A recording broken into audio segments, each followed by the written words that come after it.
Welcome to Behind the Audition podcast with your host, Curt Hilton.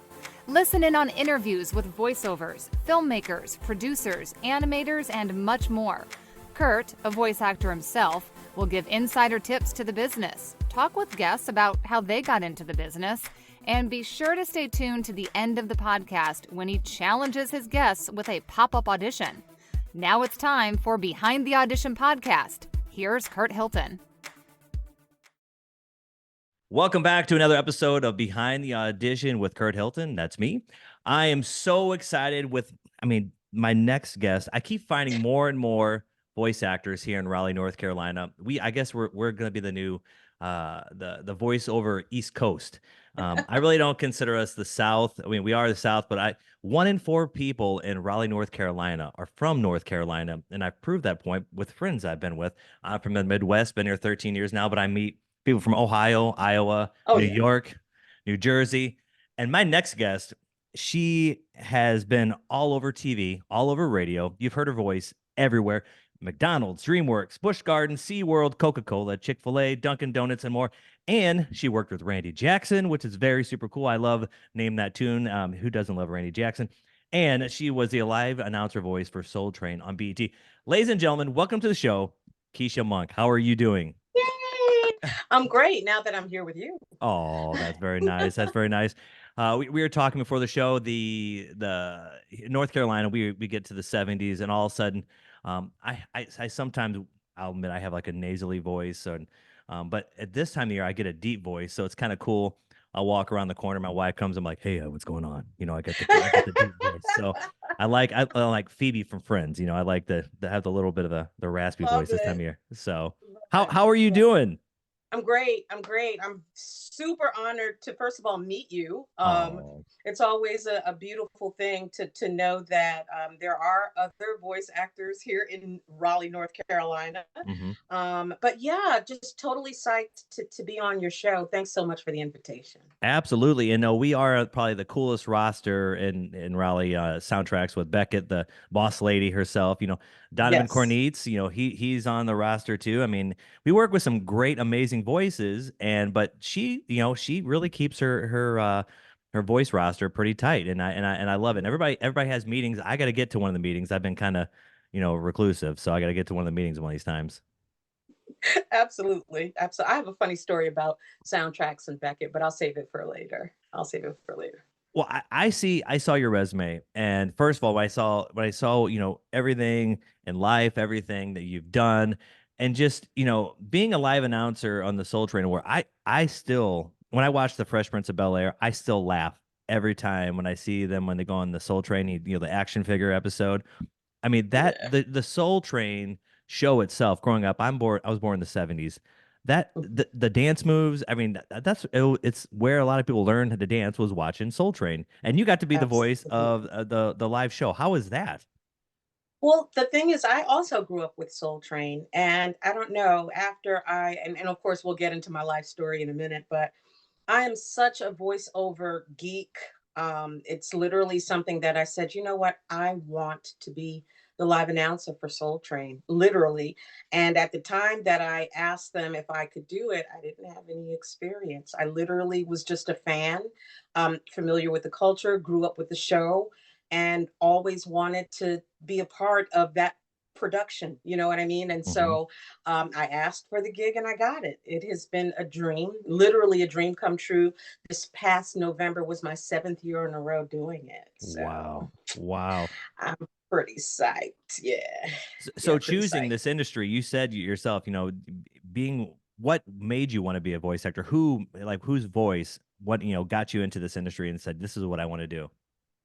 Well, I think I actually tripped into voiceover by accident. I come from radio. I actually started my radio career here in Raleigh. I've been fortunate enough to have a 25-year. I know I look very young, but I love it. Yes, you do. You do. I love it. But yes, I had a 25-year career in radio. I started here in Raleigh, went on up to Pittsburgh, did a leapfrog to New York. Also worked in Los Angeles and Chicago and all these different markets. And then I was diagnosed with cancer and had to pivot. So when I actually first got into voiceover, I didn't even know what voiceover was. I just knew that I was this great radio personality who could do commercials. You know, it's a part of your production duty after you get off of your shift. Um, but and that's a story within itself. But believe me, when I got into voiceover, I learned really what voiceover really was. I just thought it was just reading commercials, and as you Mhm. know, it's a lot more than that. So Absolutely. Yeah, and so yeah, you kind of go like authenticity, and we always say that word authenticity, and I think it brings it back to when you were a kid in high school or middle school, and nobody wanted to read. When they say, "Who wants to read this paragraph?" Everybody's like, right, "Nope." Nowadays, we'd be like, "Hey, me," like, exactly. you know what I mean? So, what was the authenticity piece to you? What brought that out? Because you were taught that word. What did that mean to you? So I was diagnosed with cancer and I was getting super, super sick. I mean, to the point where I could barely walk. Mm. And I was at home one day and I was just kind of scrolling on the internet and I saw a contest for a voiceover contract. This agency was giving away $100,000 a contract to be a voiceover artist. Thought it was cool and it was like a nationwide contest. So I kept getting advanced to like the next round and the next round. And finally I made the top 10. I went up to Virginia Beach where it was American Idol style. It was like a room full of judges, and they hand you this envelope. And I literally have a walker. Like I was like doubled over. Oh goodness. Could barely walk. And I opened up the envelope, and the script that they gave me had to do with cancer. Oh my gosh. Yeah. No lie, it was crazy. It was like one of those testimonial spots where they, hi, my name is Sarah. And if it wasn't for, Duke Cancer Center, I wouldn't be alive today. The nurses are great, that type of Hmm. thing. Hmm. And so again, I'm looking at the script and I'm like, look, this is literally my reality. I gave them such a convincing read. I literally cried. Everybody in the room was crying at the end. They didn't know what I was going through. They definitely didn't know what was. It was like the weirdest coincidence.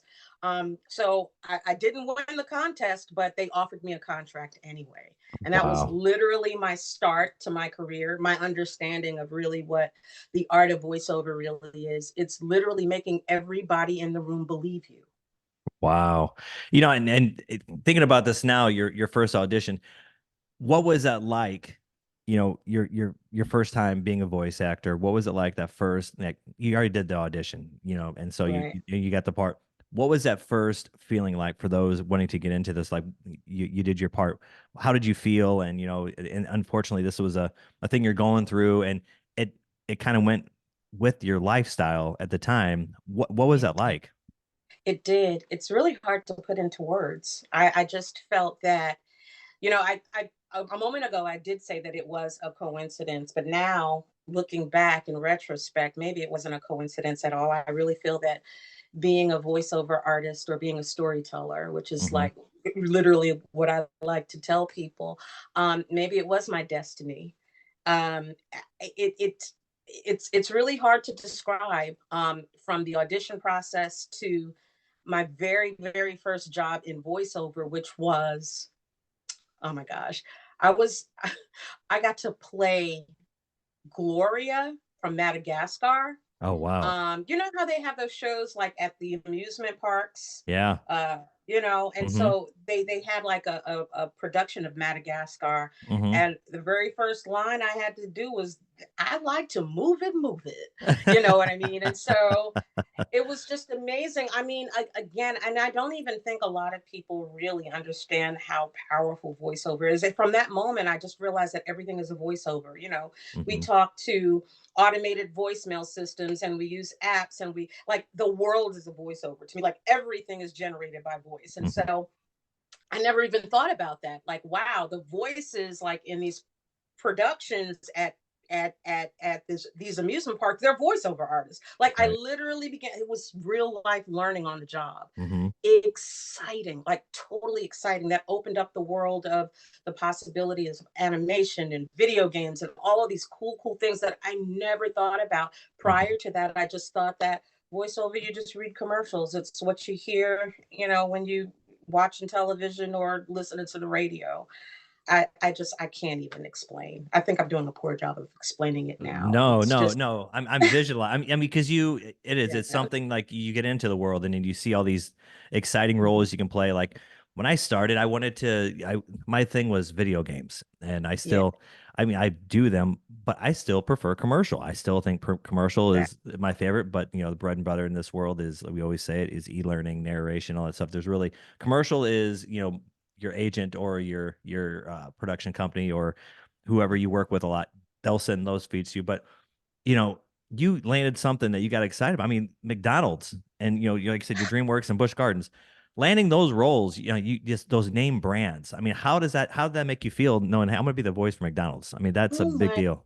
gosh, it really is surreal. And to be honest with you, so a bit of honesty. Now, again, being a radio personality, you get to cut commercials for McDonald's all the time, but it's just different with your voice extending beyond that local radio station. Hmm. These brands are global brands, and so once I really started to get into the crux of voiceover, I used to think I want global domination. I want to be Siri. I want everybody to Right. know or familiar with my voice. Um, I've done, I've live announced at the Tony Awards. Wow. Again, just think about the world opening up for you. I've done, video game trailers, and I've done things for the White House, and I mean, it's just never ending. It is literally, I'm just as probably, if not more excited about voiceover being Hmm. 10 years in than I was from day one. I'm just so excited. Every time I get an audition, I'm jumping up and down. Just the possibility. I'll tell you something. I got an audition, didn't get the job, but I got an audition to do something with Usher's performance at the Super Bowl Wow. this past weekend. And so just the thought of having my voice heard by millions, even just to have the opportunity to audition for something like Yeah. that is just beyond, I can't explain. I just That's absolutely amazing. love it. So Yeah, you yeah. do voices for these people. Have you met somebody that you've done a voice for, like a big show, and you got to meet like somebody part of? I know you met like Randy Jackson and some people. But have you met somebody like in the being a voiceover that you got to meet in person? You're like, oh my gosh, is there somebody they met that it's like you still remember that situation? Yeah, actually, I don't laugh. That's all I right. got to actually twice. I have, and by the way, I get these opportunities that sometimes I look at them, on the screen or on paper, and I'm like, I don't know if I could do this, but I do it, and then I actually get the job. And so, a couple of years ago, I got to play a voice match for Kamala Harris. Oh wow. And right, it was, I don't even know if the show comes on anymore, but the name of the show was Late Night with Lily Sink. Very similar to like a Jimmy Kimmel. It used to come on like at 1 o'clock in the morning. I And think so, I just okay. I think I know what show you're talking about. Is it like, yeah, oh my it, gosh, it's like it was regular late night talk show. that is awesome. Did you get a chance to meet her? I actually met Kamala Harris just this past Christmas. I was invited to the White House. And Oh wow. so, I told her, I could do a heck of a Kamala Harris. We did it, that type of thing. And she laughed and she giggled and she kept it moving. But yeah, I think being in radio, though, I've probably met far more amount of celebrities just through Mhm, the radio thing mhm, as opposed to the voiceover thing. But mhm, yeah, I have done some amazing things. I've done things for LeBron James and DJ Khaled and mhm. just personalities and people that are just larger than life. And so I am tremendously blessed. I mean, I just don't know how else to describe it. And it's somebody pinch me. It's That is incredible. cool. That is so Yeah. cool. I know we're talking about shows and stuff earlier. I came up with a Mhm. show while we're talking here. So you want to be a voiceover, like it's like you see America's Got Talent, have voiceovers come in and try it, like the ones that think they can do this job. How cool a show would that be? They come in, they try to read that, and if they get a big contract for like some of these things we see on TV, I think So you're it's in my head. yeah, this job, and if it comes out, you heard it first here, right? So, Mhm, but mhm. working with Randy Jackson, that guy, I mean, legend himself. How was it working with him? he is a fool. I mean, what an amazing opportunity. That show lasted for about 6 years, kind of similar to, you said you were born in the 70s, right? Yeah, 75. Do you know who Casey Kasem is? Oh Do you yeah. remember Oh yeah. Casey Kasem? American You Dad know, okay. Party. Some people don't know. Oh yeah. Right. Every Sunday in the car with mom and dad, they'd go on a drive. We're like, where are we going? We're just driving, and you'd hear the countdown every Yeah, weekend. Yeah. exactly. Mm-hmm. And so that was the gist of our show. It was a countdown. It was a weekly countdown show.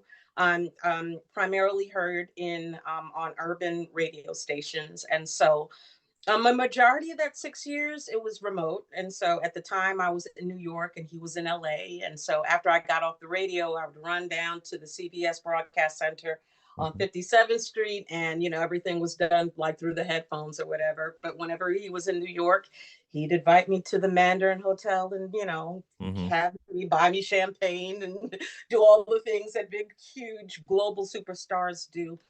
But what a sweetheart. He unlike a lot of other people that I've met in the industry, when I was sick, he was right there for me. Wow. You know what I mean? And so yeah, I loved working with him, and I'd welcome another opportunity. And hey Randy, if you're listening, you know, I'm available. So earlier we were talking, we're on the same roster at the studio. I love going into soundtracks. I've recorded an episode there. How cool is it going into that studio and working with Cameron and Beckett and just that whole atmosphere? Would you rather work in a studio all the time than do it at home? Because I get the whole lonely thing working in the home studio. You know, you get when you collaborate with people in the studio like Cameron and Beckett, and just knowing that you don't have to worry about any controls. I know there's people that can do that. I like getting to total character, getting in total like mode. You know what I mean? For sure. As Yeah. a matter of fact, and I'm looking at my phone at 11:04. Beckett from Soundtracks emailed me. Well, I emailed her this morning because I have a session with him tomorrow. And I said, hey, hope you don't mind. I would sure love to come and see you guys. I mean, literally. So check this out. In the 90s, somewhere in the 90s, and I have the letter to prove it. I wrote them a letter. I knew nothing about voiceover. I knew nothing about that whole, I promise you. I wrote them a letter. I just kind of looked them up in the yellow pages. Yeah, I'm really dating myself. And I said, hey, you know, I'm a local radio personality. If you ever need a voice to do anything, this is back in the 90s. Yeah. And then fast forward 20 years later, I'm literally on their roster. So again, I'm a person who literally manifests opportunities. Like I promise you, I knew nothing about it. And so, yes, I love them. They are absolutely magnificent. And a lot of times I don't even, you know, they don't even ask me to audition for stuff. That's why I love them. They just keep me in mind. They're like, they're probably thinking Kesha would be good on this. And before you know it, I'm over there on Jefferson Street. So I love them. And I really I give them credit for being who I am today, shaping and making and molding me as a voiceover artist. So wow, that's super I'm right nice. there with you. Yeah, well, speaking of audition, it's time for the audition challenge, and I'm excited for this one for you. So it's something, because I know you've done a lot of promos here. I've sent something to you in the chat, and it's I always like to make up some fun little copy for my guests, and this one I think you're gonna love. And whenever you're ready, go ahead and take it away. Oh my gosh, on the spot. Okay. Here, let's see. All right. You ready? Oh, I'm ready. Do I get any specs? Let's just say this is for a new show coming out. You're gonna read this at the award show. It's like a promo, and like the video comes up, and you use your live at the Soul Train Awards voice. That'd be awesome. Got it. Okay, ready? In Yep. 3, 2, 1. Step into the world of Math Masters. Watch as contestants revolutionize elementary math teaching for 3rd, 4th, and 5th graders, who will make numbers come alive in the most innovative way. Don't miss the thrilling journey of learning and laughter, coming this fall. Oh yeah, Math Masters. Can you imagine teaching 3rd, 4th, and 5th graders the math? I have kids that they tried bringing home. So this will age me. This year will be my 30-year high school graduation. Go boy. Yeah, and so I'm not going back because we have social media. We need to need to go back and do all that. But Right. when my kids did bring the third, fourth, and fifth math to me, I had to go to the University of YouTube and learn how to do math nowadays, because you got to write an essay how I got there, Yes. you got to make sure you tell the cousins about it and do all. I mean, it is nuts the way we just were like this back in the day, not trying to brag, but we knew, to snap your fingers. What's the answer? What's the answer? Yeah, So it's I crazy. know. And it So is that, insane. yeah. So that'd be a pretty good one. So, with social media out there nowadays, do you feel, I'm starting to feel this way, so I don't know if you feel this way, Mhm. that it's almost becoming a burden. It's like, I really don't feel like creating content. I just feel like marketing. I feel like it's more beneficial to my business than creating content and just shooting out there. Sometimes I feel like it's like throwing like a wet paper towel against the wall and see if it sticks. Sometimes it's like, Right. you know what I mean? So I'm coming to feel that way. Like last year, I got rid of most of the pay to plays. This year, it's like, do I need to post so much content? Is it really? Do you think it's a waste of time nowadays, or do you feel it's very important? I don't. I feel that, well, first of all, um, I understand you and I feel you. And the reason why you feel that way is because it's oversaturated. Everybody, Mhm. especially like in the kind of related, not related, but like in the podcast arena, Mhm. everybody has a microphone, everybody has a show. Mhm. I don't like competition. Mhm. And to be honest with you, it's weird that I'm in voiceover because that's all it is. Like, this is Mhm. all I do from 6 a.m. to 9, 10, 11 o'clock at night is Mhm. I'm competing for opportunities. Yeah. But I find strength in being different. And so, even though I feel bad, you probably have taken a look at my social media. I haven't really gotten into it, updated it, done anything creative lately. But social media, as it relates to voiceover artists, this is what we do. Mhm. This is like TikTok, even though I'm of an older age bracket, Mhm. and even though TikTok is generally or typically um, considered an app for the younger generation, it's literally fueled by voices. You know what Mhm. I mean? Mhm. Like, how many times have you seen someone take someone else's voice and do a skit or a piece of Right. content? Mhm. That is an awesome non-traditional way to market yourself. Right. And so I actually, it's funny that you mentioned that because on Facebook, we were having, in one of these voiceover groups, having this exact same conversation. Social media isn't for everybody.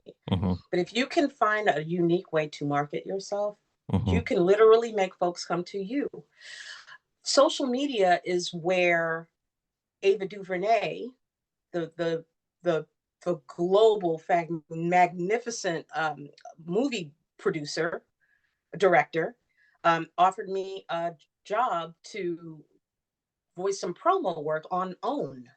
Okay. Um, Clubhouse, which I have removed from my phone since Mhm. then, but when Clubhouse first came out, it's literally an app generated by voices. Right. So inside you if you can find a way to make it work for you, Mhm. it's an awesome opportunity to stand out, be different, and make people come to you. I got one of my agents through social media, just promoting myself.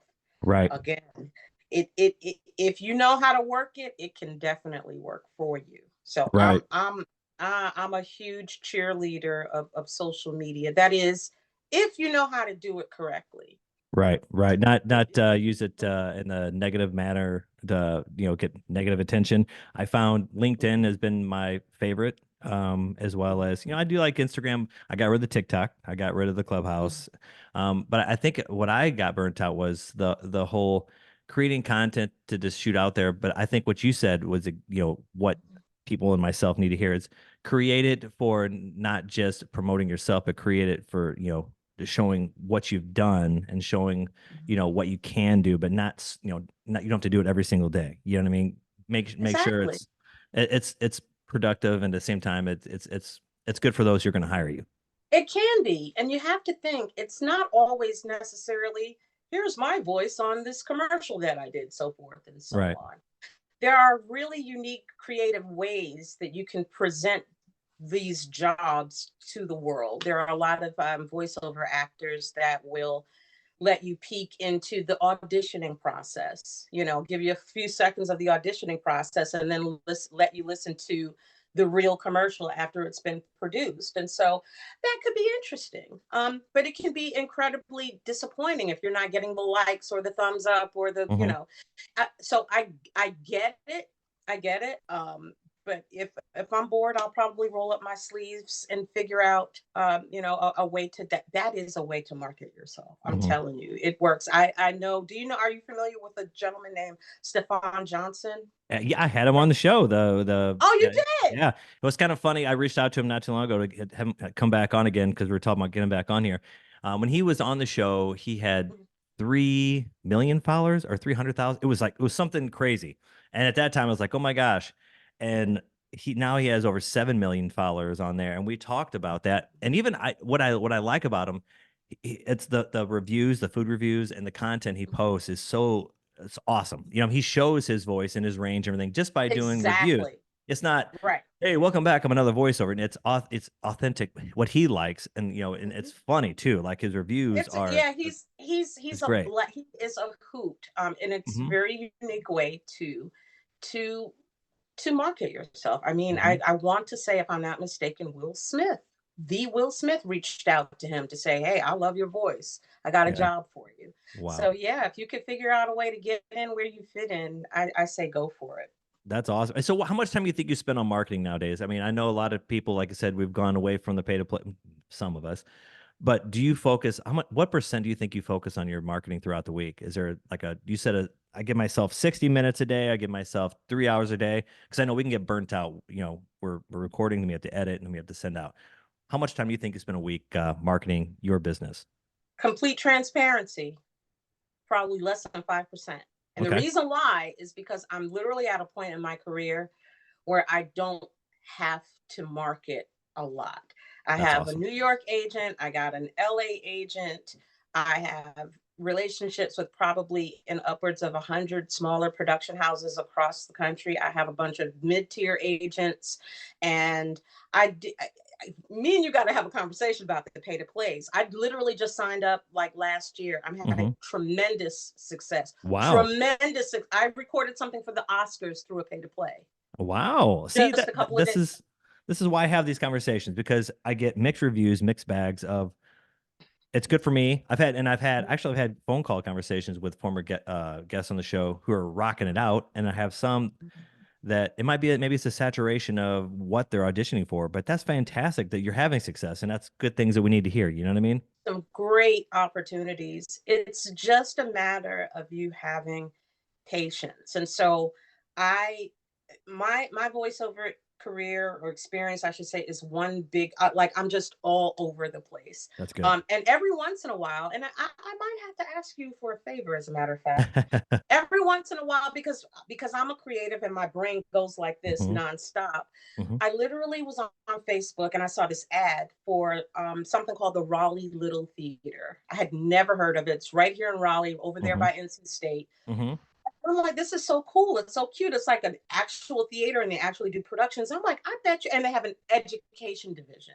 And so I Wow. said, I bet you they've never had a voiceover class. I wrote them, I asked them if I could teach voiceover. And they said, sure, come on. So now I'm teaching voiceover at the Raleigh Little Theater. And guess Oh what? wow. What's that? At the end, I'm giving away a demo produced by Soundtracks. Oh yeah. And you know what I mean? To the Yeah. best improved student. And Hmm. so, yeah, I'm really blessed. I That's have to be awesome. completely honest with you, but push comes to shove, I will market. I will go downtown. There are a couple of new production houses. I'll hand out business cards. I love face to face. That's Love face awesome. to face. Where a lot of people frown upon, for instance, the VO conventions. Hmm. I'm always finding a way to stick out. I'm not just sitting there in a conference room hearing the same things Hmm. regurgitated over and over. I'm at the back door waiting for that agent to walk through Wow. so I can introduce myself. I am the master of being different and sticking out in a crowd. And so, yeah, you just got to figure out unique ways to market yourself. Well, I cannot believe that we haven't had this conversation earlier. I know, like I said, we are a big family of soundtracks. We have like a whole bunch of us. But today I got to learn some amazing things from you and tips and Mhm. tricks. And we're gonna have to do this again because we'll have Oh, to do we're this. best friends now. I don't know No, if you've noticed, yeah, but we're best friends now. So well, I told Becca I want to do more. I would love to do more episodes at soundtracks. I think that'd be kind of cool to go into the Mhm. studio because this to show that place a little more. But Kesha Monk, thank you so much for being on Behind the Audition podcast, and we'll be hanging soon. Absolutely. Call me up for part 2. I'll be down. Absolutely. Thanks for listening in on Behind the Audition podcast, made possible by Hilton Productions. If you need a male or female voiceover, contact us at hiltonproductions.com. Hilton Productions, let our voices do the selling.